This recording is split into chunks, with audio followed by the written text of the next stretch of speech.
Welcome to the Bad Broadcast. I'm your host, Maddie.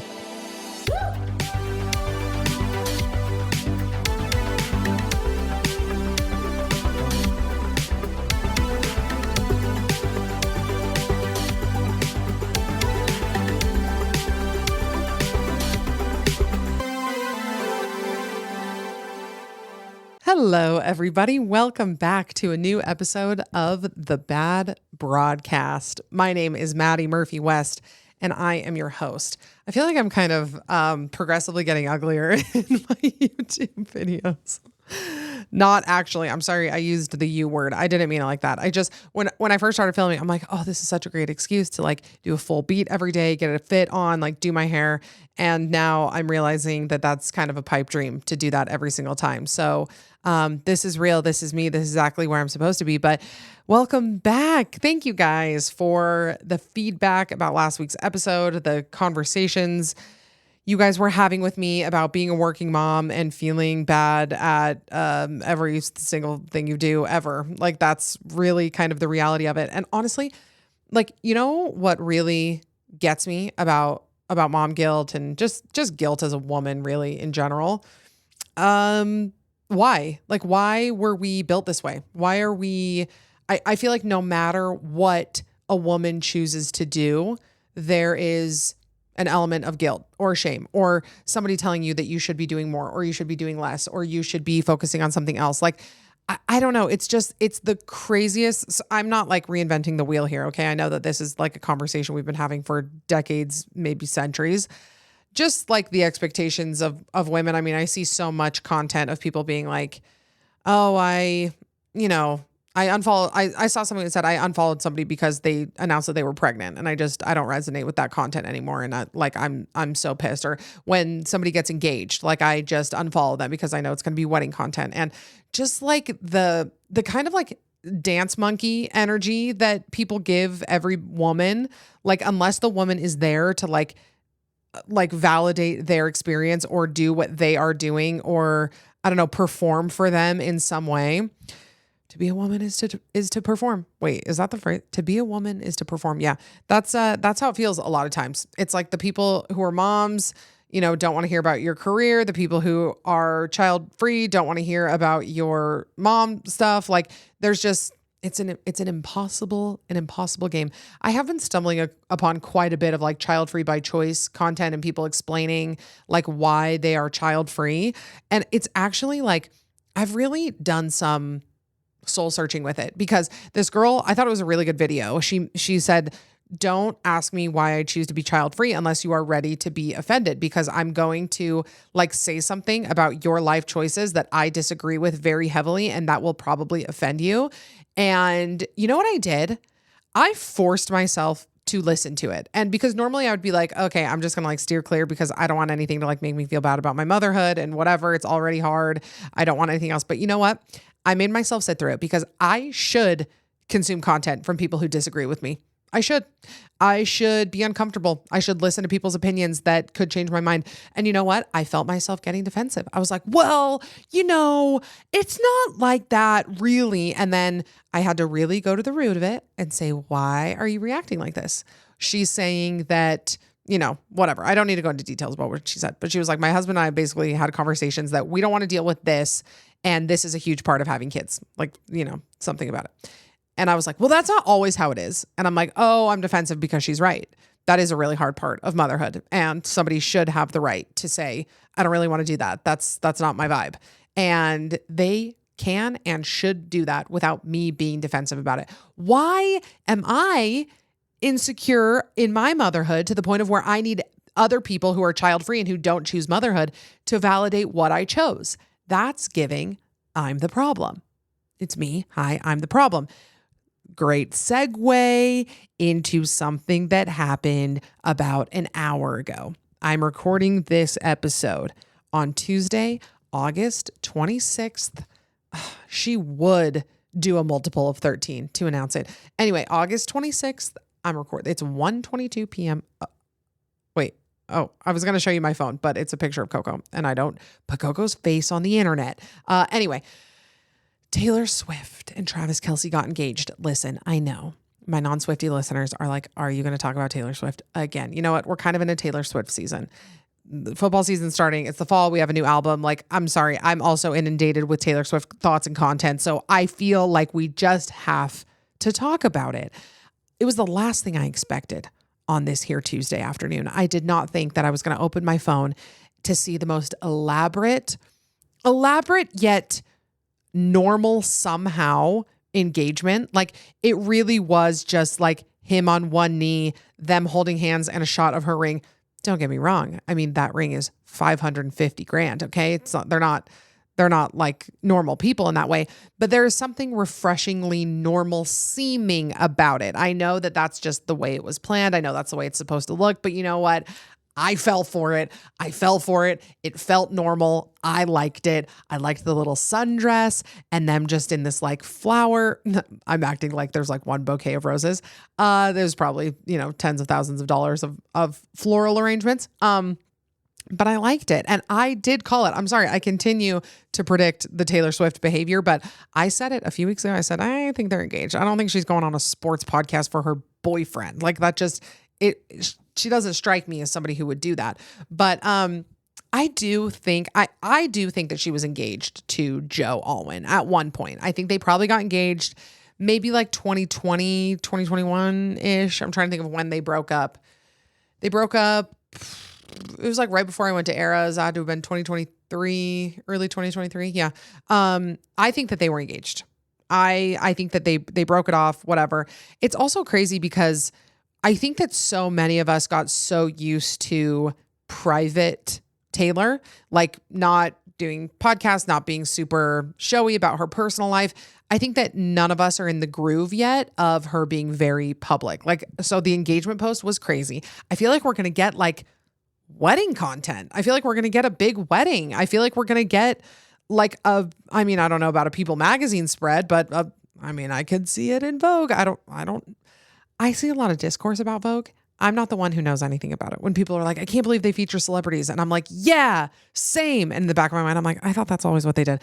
I know nothing about fashion or Vogue, but I can see a Taylor Swift wedding being featured in Vogue. Is that crazy? Maybe.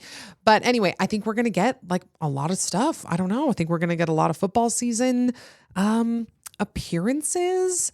One day, will we maybe have a little Taylor Swift baby? I don't know. But I hope she chooses that for herself without any pressure from the social commentary.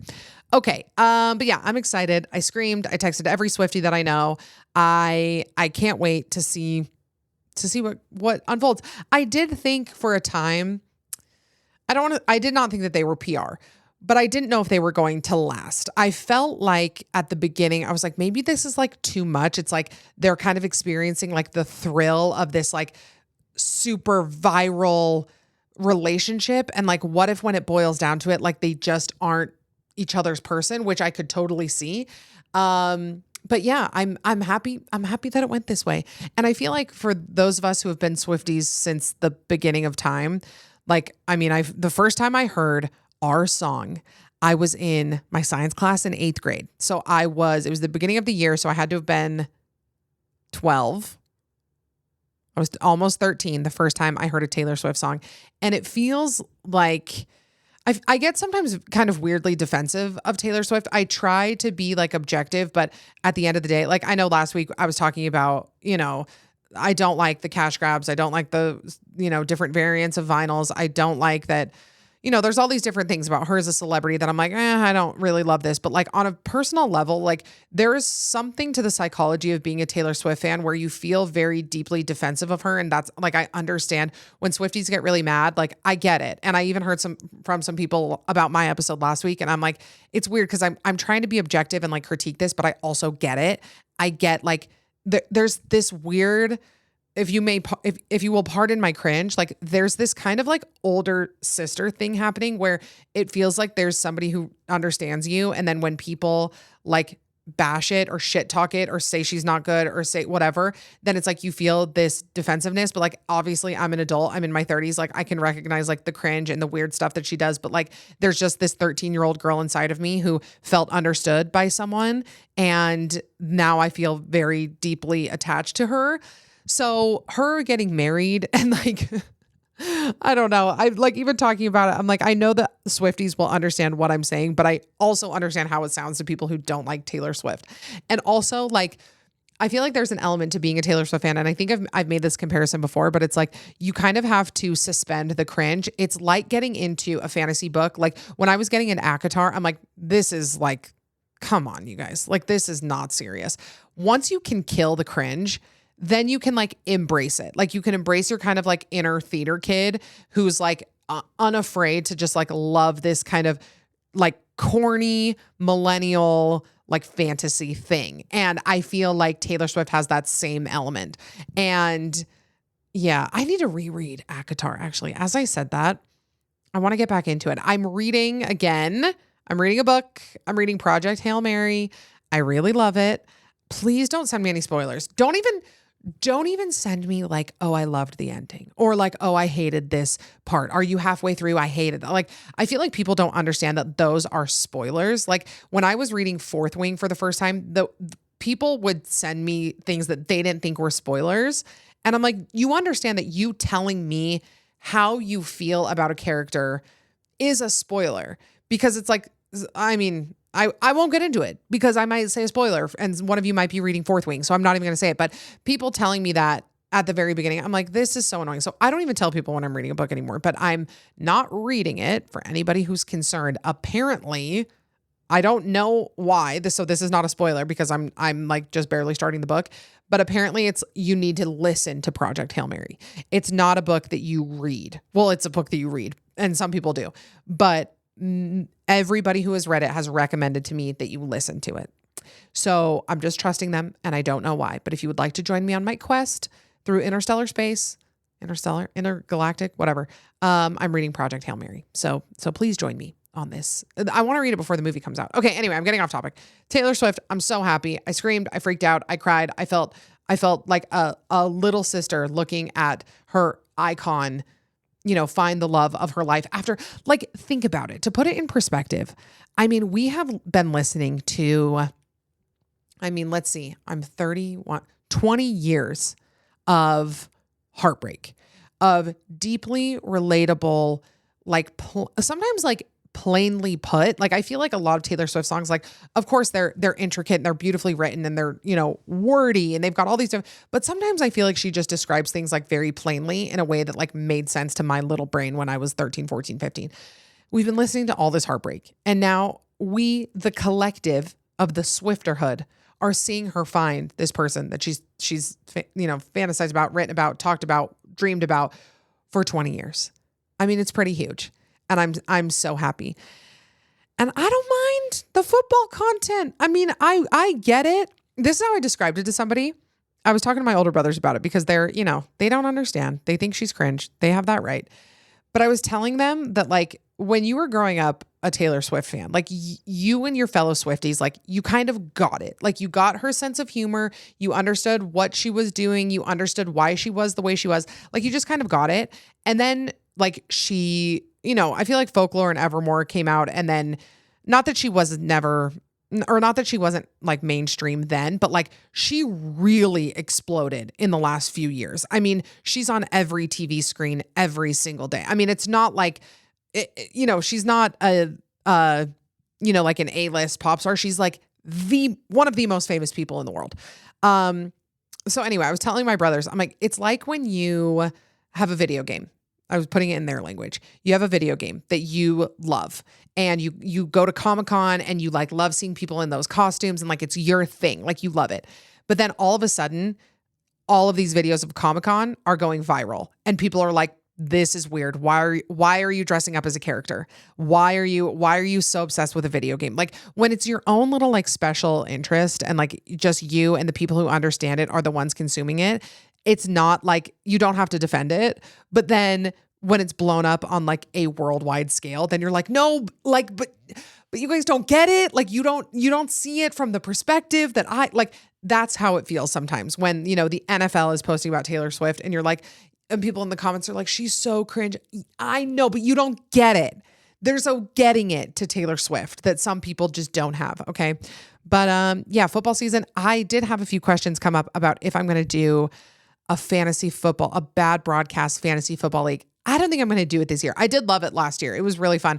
I also feel like I kind of lost some steam with it. Like I wanted to be like super into it, but it just, the time and place of life right now, I just don't think that I can dedicate like hours to a fantasy football league, but it was really fun. And maybe next year, maybe we'll do it again. But yeah, that was a good time. I like sports. I like sports in the same way I like the 4th of July. Okay. I like the aesthetic. I like the snacks. I like the outfits. I like the mood surrounding it. When you get down to what it is, I don't know if I'm really there for it. I actually am a football hater to my core. Should I ever have a son, I will be like, that episode of Black Mirror where they like put the goggles on the kids and then they like don't see anything violent and they like don't, and it like edits their whole life. I'm hoping to do that if I have a son, I'm hoping to do that about football. I don't want him to know about football. I don't want him to play football. The things it does to little tiny brains, like we put these young boys into tackle football at 9 or 10, and their brains are basically applesauce at that point. Like there's no reason. Oh, it just makes me sick. It makes me sick. And I hope to avoid it at all costs. But I know that there's parents out there who are like, just you wait, you're going to get a kid who loves football and you're never going to keep him away. You know what? I'll deal with that if and when it happens. But anyway, I don't like football. I don't like watching it. People always think that I'm super into baseball because of my family, my dad. I don't know if I've ever watched a full baseball game in my whole life. I've grown up going to games. I leave early. I tune out. I don't think I have ever sat and watched 9 innings of a baseball game. Football, the sound, I just need to hear the announcers. I need to hear, can we get like there's like a TikTok audio of like Sunday Night Football. I think it's Joe Buck and like the other announcer. And then it's like the like that. I mean, I'm a girl just like everybody else. That noise, some chili on the stove, a hoodie, my man next to me, like that's ecstasy. So yeah, I'm excited for football season, as are all of us. So for today's episode, we're talking about summer. We're saying goodbye to summer. It's officially September. I believe this episode comes out, I want to say September 1st. Let me check my cal. September 1st. Yep. Oh, happy Labor Day. I didn't realize this is Labor Day weekend. I'm going out of town. I'm going to Bear Lake. I'll be gone by the time this episode comes out. So, if any of you were there also this weekend, sorry I missed you. Anyway, so it's September. So we said goodbye to the worst season ever, which is summer. And as I've gotten older, I like summer now. I mean, I like it. It's neck and neck with spring. I mean, I don't love spring either. September to January, I mean, that's where I come alive. And again, I don't think that I'm unique in that. Okay. I don't think that I'm sitting here like talking about fall saying like, did you guys hear that fall is awesome? I'm here to be with you and to, what's the word I'm looking for? Not embrace, maybe embrace, all of us collectively being excited for oh my gosh. Am I okay? Being excited for fall. So we're going to shit talk summer for the next little while. If you don't mind, if that's okay with you. We're going to talk about all of the worst parts of summer and how we don't have to deal with them anymore. And I'm really excited. I mean, the minute I get home from my trip, Monday, decorations are going up. Today's Tuesday. Tomorrow and Thursday, I am evicting every ounce of junk in my house. Spring cleaning, don't care about her, don't know her. That couldn't be me. Fall cleaning, I will be going to town. I told Gray, I said, when you leave for work in the morning on Wednesday, you better kiss your belongings goodbye because I'm not keeping anything in this house that I don't love, use, or like the look of. Okay. And then Monday is going to roll around and I will be CETC my house, which means Claire Edwardsing the crap out of my house. If you guys don't follow Claire Edwards, this is her shot. I mean, she's one of my nearest and dearest in real life, but her fall content will get you all sorts of horny and cozy. I mean, the leaves are going up. We're getting twinkle lights. We're getting pumpkins. We're getting garlands. We're getting jars of candy and baked goods and cinnamon, nutmeg, allspice energy in our homes. That's what we're doing on Monday. I can't wait for it, me personally. Okay. let's get into the things that suck about summer. We're going to do a couple loves too. We'll do some flops. We'll do some flips. We'll do some flip flops. We'll do some summer flips, some summer flops. I just spit that whole sentence out. Oh, that was moist. Okay. Should we talk about the things we love first or the things we hate? I'm looking at my list. Okay, we'll talk about loves first. All right. We'll start off on a happy note and then we'll get negative in a little bit. Let's talk about the things that I loved about summer. And I also crowdsourced. You guys submitted a lot of these. We'll talk about them. The thing I do love about summer is the ability to do things outside. Like being able to send my kid out to the backyard, being able to like go to a park, like that is nice. Just the sheer ability to go outside, and also driving in the summer. Knowing that there's not going to be snow, knowing there's not going to be, black ice, people skidding off the road, like that is really great. Not scraping off your car. Like when I have to wake up in the morning and scrape my car, this is our first house with a garage. I've never had a garage in my life until we lived here. Like the minutes of my life, and I never had a scraper for some reason in high school, or like I would have one and then forget about it. And so I would like use my credit card. Oh, there's nothing worse than a freezing cold, icy car and then driving on the freezing cold, icy road. I hate driving in weather, period. I would rather drive in snow than rain, but just the ability to drive, the ability to go outside, like having that freedom, love. You guys agree with me? Going outside, it's nice, whatever. Summer mornings as well.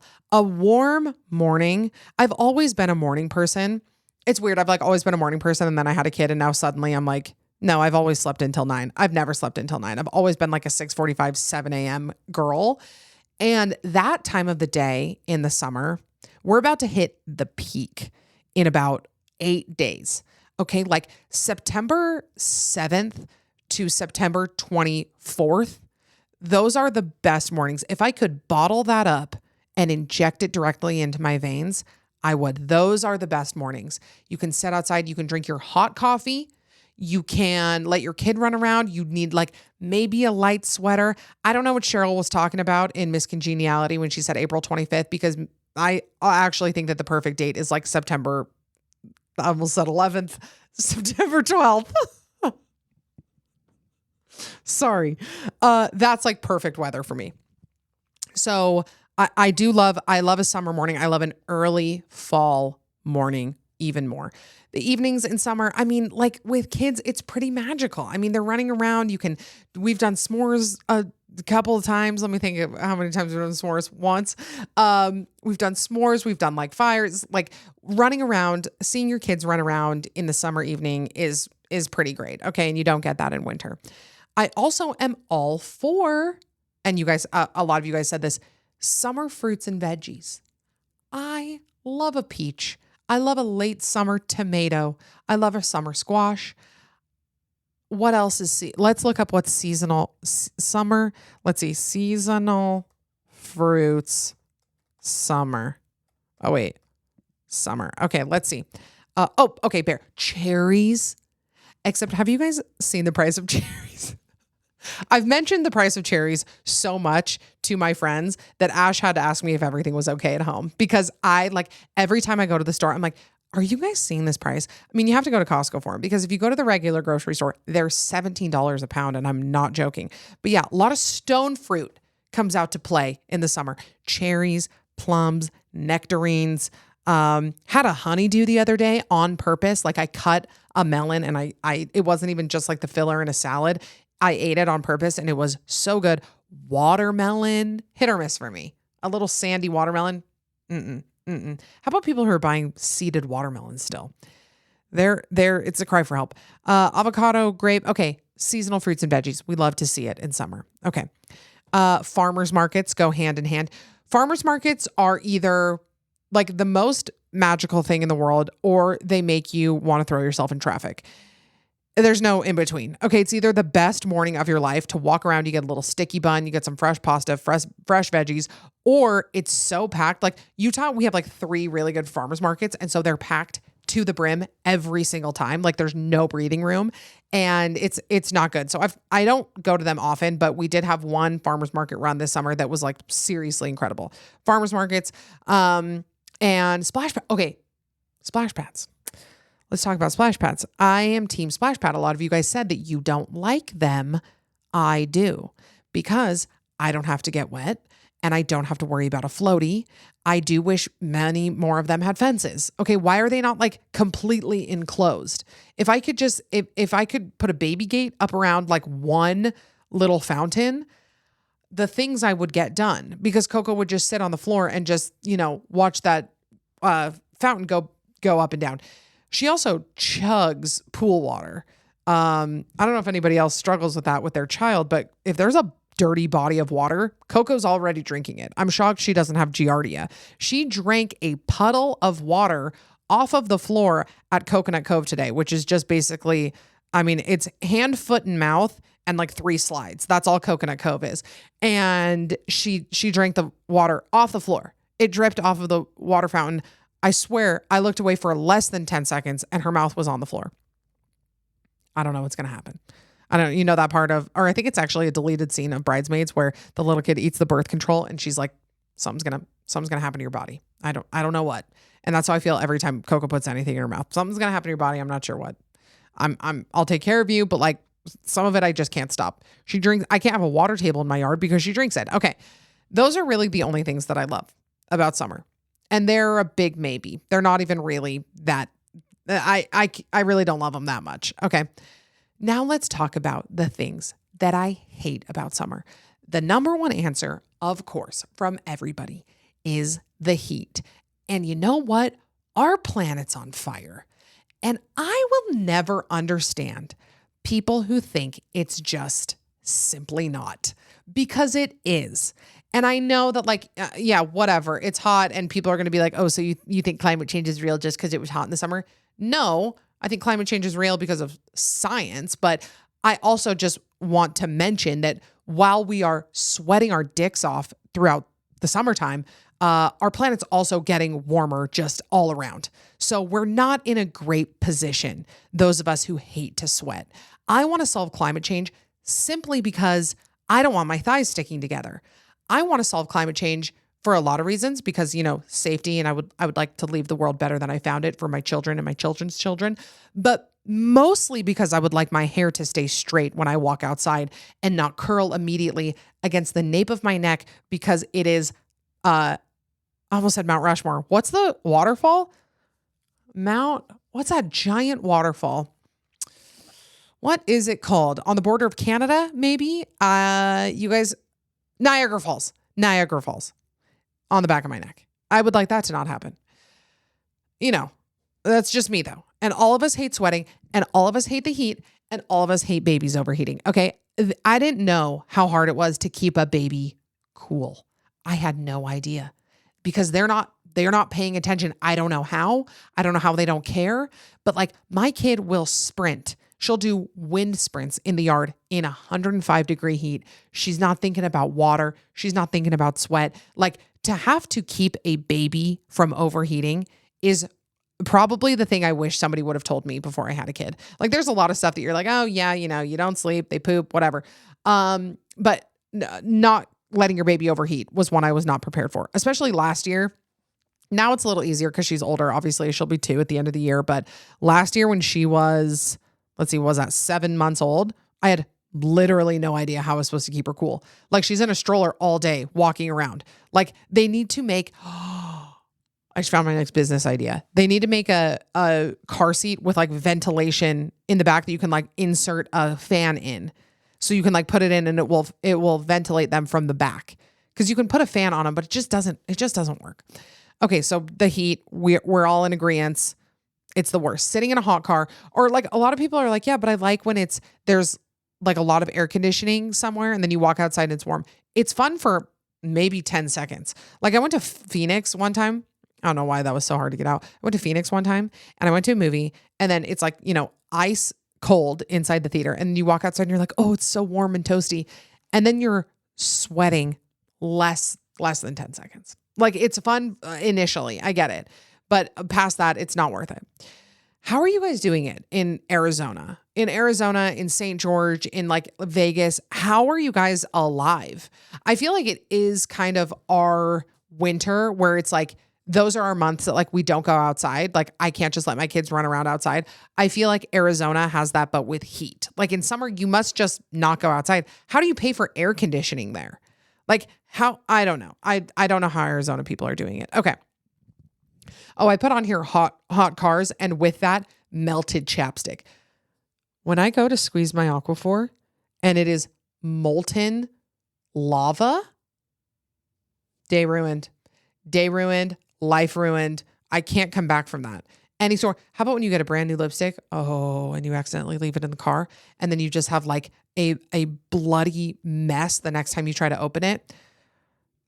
That right there is enough to make me hate this season. Okay, let's talk about barbecue food. Summer and spring, worst holidays, worst food. They're like going on a diet in the summer is completely doable because all people bring is beans, hot, soupy beans, burgers and hot dogs, and salad and fruit. Like when you get into the food that comes with September, October, November, December, I mean, we're talking gourmet, we're talking soups, we're talking hearty, we're talking my ancestral DNA is fueled by Irish stew and sourdough bread with lots of butter. Like the food that comes along with summer is the worst by far. There's no good holidays. Don't want to hear it about the 4th of July. We've already talked about this. Okay. It's not even a real holiday and it's not that fun. It's definitely not a holiday that makes the season worth it. It doesn't have the best food. I'm sorry. If the designated food for the holiday is a hot dog, and don't get me wrong, I'm not a hot dog hater. Okay. I love a hot dog. A J-dog, I love. I can get down and dirty with a sausage anytime. But listen, if that's the designated food for the holiday, it's a bad one. Let's just accept it. Let's just say it for what it is.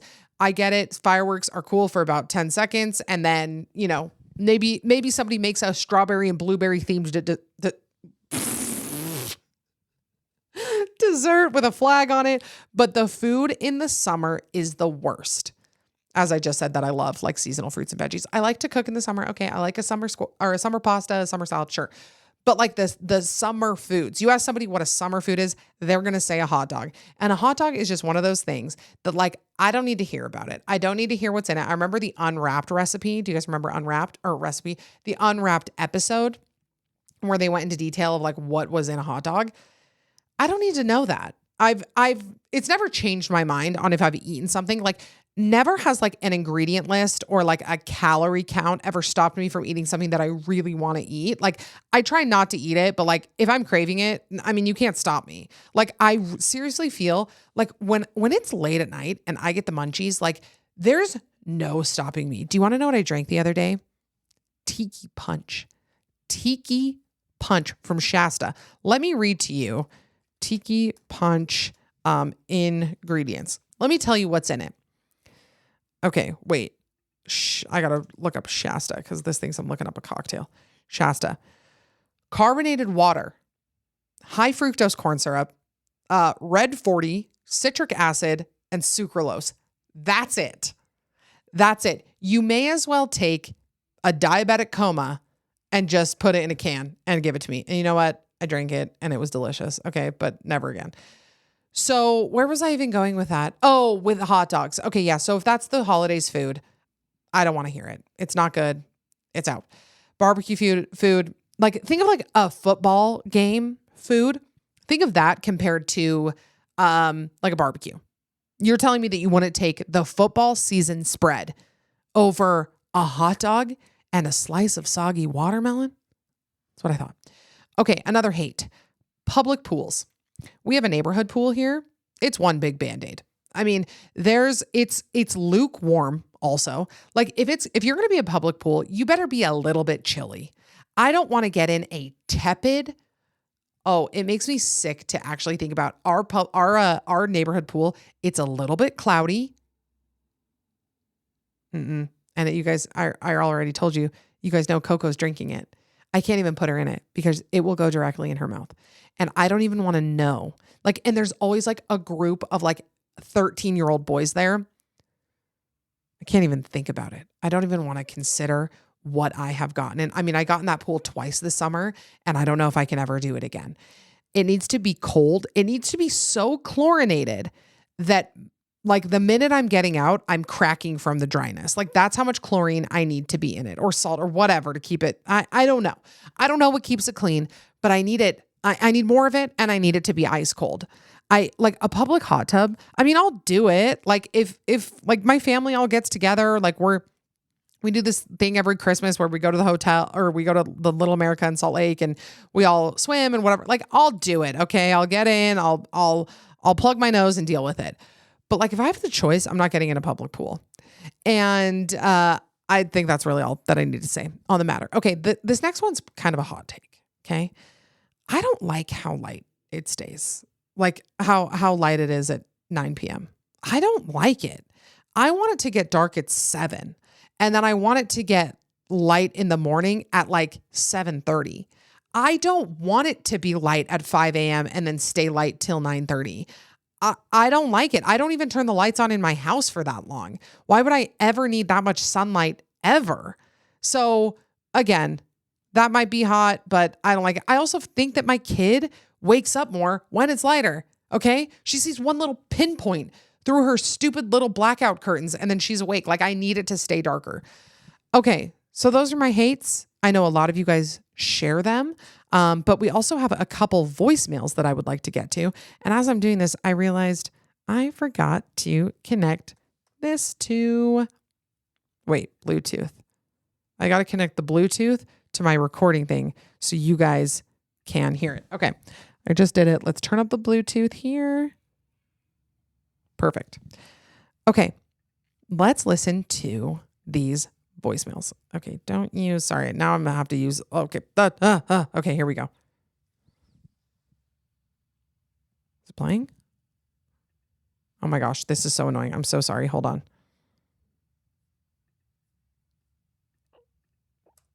Hello.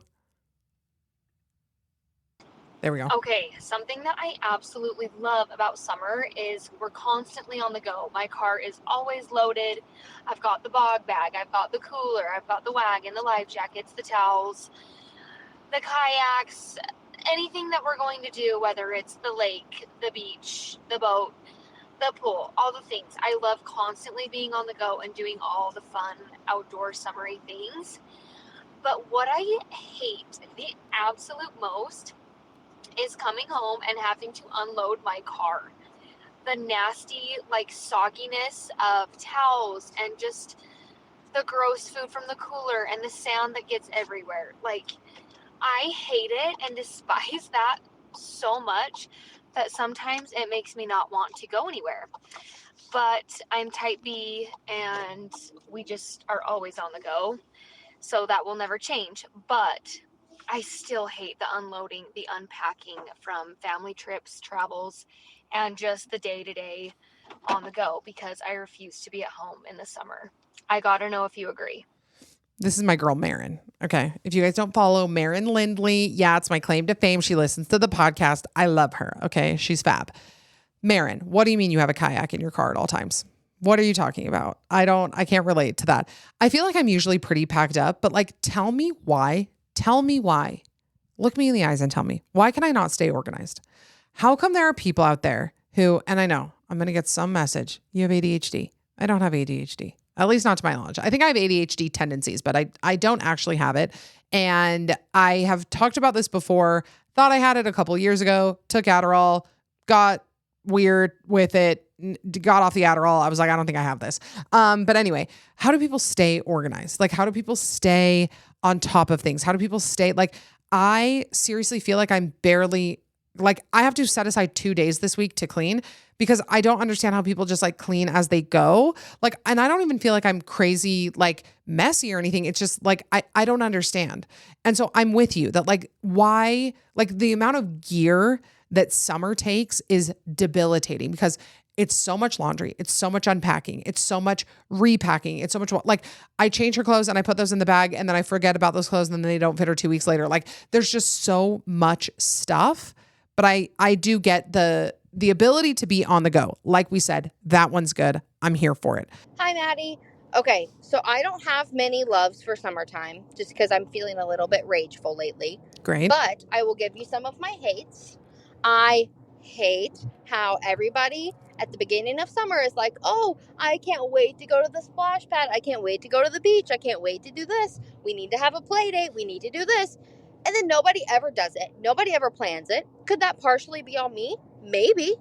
But also, if I don't plan it, it doesn't get done. So I can't blame only myself for this because nobody else is taking initiative either. Anyways, another hate is that I live in Florida. So it is hot all the year. What does that mean? All the year? All year long. It's hot all year long, muggy, humid. Summertime is the worst. I had my baby last summer. Miserable. I had to stay inside the whole time because it was so hot. So, yeah, I just hate being in Florida for the summer because it's really nice during the spring and the fall, but this time of year, it's just miserable, and I don't even want to go outside. Call me bitter. I don't care. Florida's kind of an anomaly. I mean, with basically everything. I don't know if I actually know that I've never gone to Florida except to go to Disney World, which feels like its own kind of like different place. Like, I don't feel like that's classic Florida, but I've never been there on purpose to vacation in Florida. Feels like a big wild card for me. So I hear you. I mean, I can't imagine having a baby in the middle of Florida, and also nobody will plan anything. I try to plan. I really do. I try to be like reliable about initiating hangouts with my friends and like getting them planned and picking a place. And like, I really do try to do that, but it's hard, man. And getting harder. Like when I have free time, which is like 15 minutes a day, I mean, it's hard to be like, okay, now I need to get things planned. Like, again, skin of my teeth is how things are getting accomplished over here. Like, unless it is the most pressing thing, unless it is staring me directly in the face, it's not getting done. Like, it has to be right at the deadline. It has to be happening now. Like, that is when I will get it done. So planning things in advance, like we're working on planning an October trip with my friends. And like, even that, I'm like, I have to sit down and force myself to plan it because unless it's urgent, my brain is not doing it. Again, never beating the ADHD allegations, but here we are. Okay. This one doesn't have to do with any of this, but I did want to answer it on the air. Okay, here we go. Okay, I know you are a Game of Thrones lover, and I just started it, and I have only watched the first episode, and I'm literally already traumatized. So I need to know, do I continue, or is it just going to get worse? Because, what? I'm genuinely scarred. But I want to watch it because I know everyone says it's amazing, and it's the best show ever. I mean, until the end, supposedly. But after one episode, excuse me, I'm terrified. So let me know. What should I do? I'm trying to think of what happens at the end of that first episode that scarred you. It had to be Jaime and Cersei. That had to be the first episode with Bran. Is that? Can you guys believe his name is Brandon? Like that name, it's so out of place. I think that's what happens at the end of the first episode. So hear you me. It's about to get way worse. Way, way, way worse. And I'm going to tell you right now, stop watching at season 6. Just stop there, read some fan fiction, get your own ending, because you're about to embark on something so devastating. It still to this day like haunts me that we lost Game of Thrones the way that we did. Like, it was, I mean, I don't want to say flawless, but pretty close up until I think that last episode of I know it's not Battle of the Bastards. There's one more episode after Battle of the Bastards. I think it might be Winds of Winter. No, hold on. Season 6, Game of Thrones. Like, it's perfect. I mean, the way I felt about these characters, about these actors, like, and just that Blood of My Blood. Oh no. Oh, it is the Winds of Winter. Okay. So episode 9 is Battle of the Bastards. One of the best episodes of TV you'll ever watch in your entire life. And then we've got Winds of Winter, and then you're going to stop watching. There's no reason. You don't need to go any further. There's like a couple of redeeming moments in those next like seasons. I don't know. I'm trying to remember when it ended. I think we got season 7, part 1 and part 2. I don't think it went to season 8, did it? Sorry, I don't need to Google any of this, but it just was like my life for seriously 2 years. Like, I like ate, slept, and breathed Game of Thrones. And I would suggest to watch it until there, and then but like gird your loins, because you're gonna lose people that you love. You're gonna see the horrors that that be, and you're going to get through it, and then you're going to stop at season 6. So that's my Game of Thrones advice to any of you who are thinking of starting it.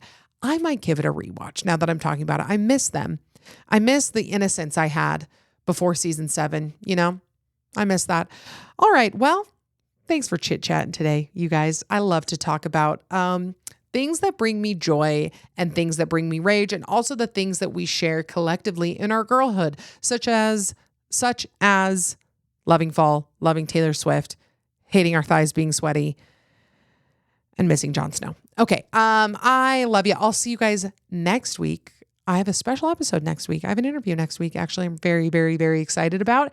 And then we're getting close to the Bood broadcast, and I've got some things up my sleeve that may shock you. So I will probably put up that submission form here soon so we can get as many spooky stories as we can.